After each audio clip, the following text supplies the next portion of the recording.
انا منذر، کہہ دیجئے نبی کہ میں تو بس ایک منذر ہوں، خبردار کرنے والا۔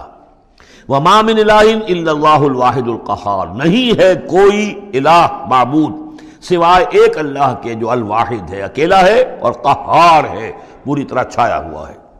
رب السماوات والارض وما بینہما العزیز الغفار، وہ آسمانوں اور زمین کا رب ہے، مالک ہے، اور جو کچھ ان کے مابین ہے اس کا بھی العزیز ہے، زبردست، اور الغفار ہے، بخشنے والا۔ قل هو نبأ عظیم، اے نبی کہہ دیجئے یہ ایک بہت بڑی خبر ہے جو محمد لے کر آئے ہیں صلی اللہ علیہ وسلم۔ یہ وہی لفظ ہے کہ جس سے آخری پارہ شروع ہوتا ہے، اما یتساءلون عن النبأ العظیم الذی هم فیہ مختلفون کلا سیعلمون ثم کلا سیعلمون ھذا نبأ قل هو نبأ عظیم انتم عنہ معرضون، اور تم اس سے اعراض کر رہے ہو، بہت بڑی خبر ہے تمہارے لیے یہ بہت ہی فیصلہ کن بات ہے، لیکن یہ کہ تم اعراض کر رہے ہو۔ ما کان لی من علم بالملأ الاعلی اذ یختصمون، اور مجھے کچھ معلوم نہیں ہے کہ ملأ اعلیٰ میں کیا اختلافات ہو رہے ہیں۔ یہ لفظ نوٹ کر لیجئے، اس کا ذکر سورہ زمر میں بھی آئے گا کہ فرشتوں کی آراء بھی مختلف ہوتی ہیں، اور وہ بھی کسی کی رائے ہوگی کہ اب عذاب بھیج دیا جانا چاہیے، کوئی سوچتا ہوگا کہ نہیں ابھی اور تاخیر ہونی چاہیے، تو اس طرح سے آپس میں کچھ گفتگو کرتے ہیں۔ ہوتا وہ ہے جو آخری فیصلہ اللہ کرتا ہے، لیکن ظاہر بات ہے کہ وہ بھی عاقل ہستیاں ہیں، تو ان کا بھی ان کے ہاں جو ہے وہ کوئی آراء ہوتی ہیں، تو آراء کے اندر کبھی کبھی اختلاف بھی ہو جاتا ہے۔ ما کان لی من علم بالملأ الاعلی، میرے پاس کوئی علم نہیں ہے ملأ اعلیٰ میں فرشتے جو ہیں وہ کس کس چیز میں اختلاف کر رہے ہیں۔ اذ یوحی الی ان یوحی الی الا انما انا نذیر مبین، مجھے تو بس یہ میری طرف وحی کیا گیا ہے کہ میں ہوں صرف واضح طور پر خبردار کر دینے والا۔ اذ قال ربک للملائکۃ انی خالق بشرا من طین، اب مصحف میں یہ آخری اور 7ویں مرتبہ یہ قصہ ابلیس و آدم آ رہا ہے، 7th time and the last time۔ جب کہا تھا آپ کے رب نے فرشتوں سے کہ میں بنانے والا ہوں ایک بشر من طین، ایک انسان بنانے والا ہوں مٹی سے، فَإِذَا سَوَّيْتُهُ، جب میں اس کی تخلیق مکمل کر لوں، درست کر دوں، ٹھیک بنا چکوں، نک سک سے درست کر دوں، اس کو فنیشنگ ٹچز دے دوں، تسویہ اس معنی میں آتا، تخلیق تسویہ۔ سبح اسم ربک الاعلی الذی خلق فسوی والذی قدر فہدی، تو تخلیق کے بعد تسویہ ہے، یہ وہاں انشاءاللہ اس پر تفصیل سے بات ہوگی۔ فَإِذَا سَوَّيْتُهُ، جب میں اسے پورا بنا لوں، وَنَفَخْتُ فِيهِ مِن رُوحِی، اور اس میں میں اپنی روح میں سے پھونک دوں، فَقَعُوا لَهُ سَاجِدِینَ، تو گر پڑنا اس کے سامنے سجدے میں۔ اب یہ روحی کو ضرور نوٹ کیجئے، اور فَإِذَا سَوَّيْتُهُ وَنَفَخْتُ فِيهِ مِن رُوحِی فَقَعُوا لَهُ سَاجِدِینَ، تو گویا کہ مسجود ملائک ہونا آدم کا اس روح ربانی کی بنیاد پر ہے۔ اس سے پہلے وہ آدم جو بھی کچھ ہے، جب تک کہ روح نہیں پھونکی گئی ہے اس وقت تک وہ مسجود نہیں ہے، اس کا رتبہ مقام جو بھی ہے وہ اس روح ربانی کی وجہ سے ہے جو اس میں پھونکی گئی ہے۔ فسجد الملائکۃ کلھم اجمعون، یہ آیت جو کہ تو پہلے بھی آ چکی ہے، کس قدر زور ہے، سجدہ کیا تمام فرشتوں نے، سب کے سب نے جمع ہو کر، اکٹھے ہو کر،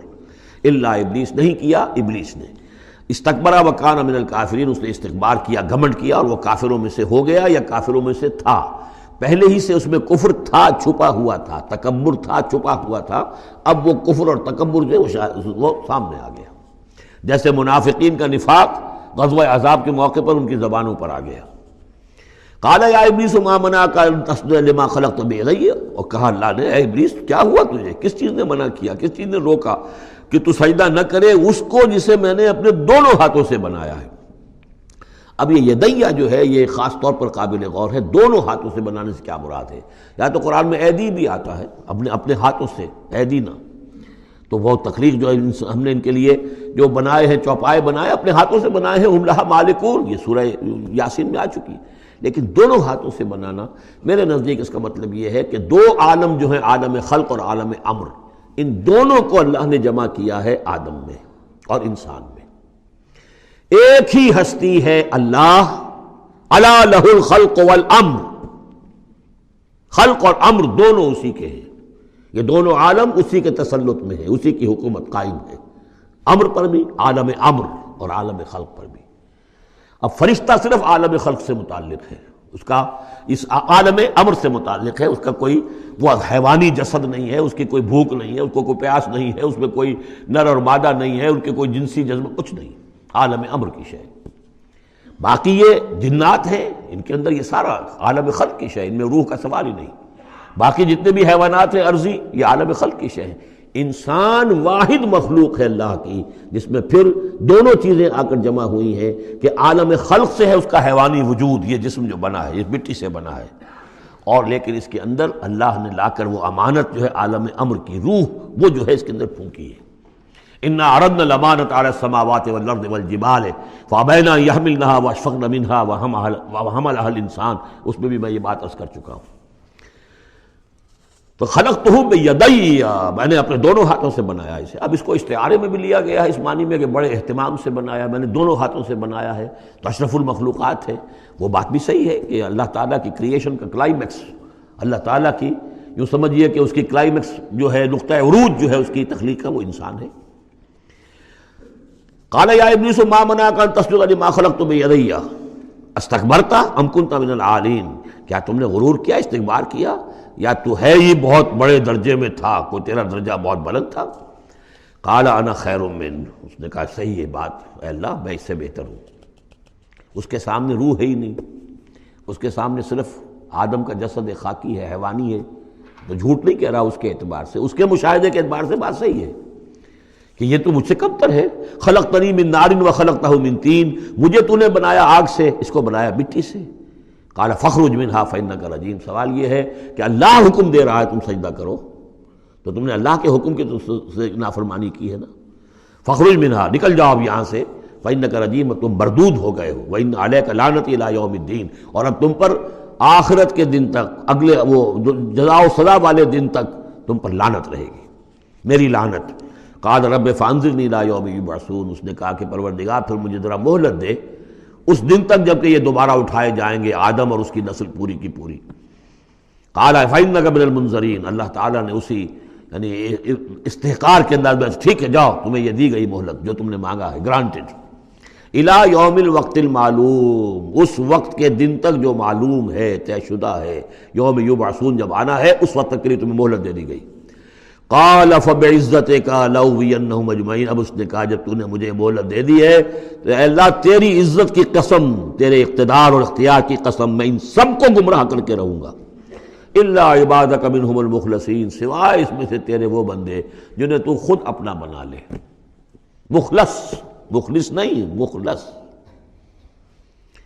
قال فالحق والحق اقول، اب حق ہے اور میں تو کہتا ہی حق ہوں، میری ہر بات حق ہوتی ہے۔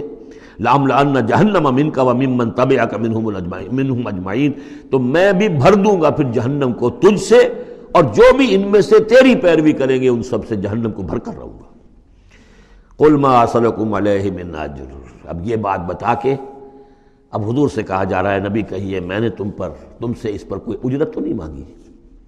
میں تمہیں یہ خبریں سنا رہا ہوں، غیب کی وحی جو مجھے آ رہی ہے وہ سنا رہا ہوں، ازل کے جو واقعات ہیں جو اس وقت ہوئے تھے وہ باتیں بتا رہا ہوں، تو میں نے تو اس پر کوئی تم سے اجرت نہیں مانگی، تم سے کوئی انعام طلب نہیں کیا۔ قل ما اسألکم علیہ من اجر وما انا من المتکلفین، اور یہ بھی تم جانتے ہو، اچھی طرح جانتے ہو، قد لبثت فیکم عمرا،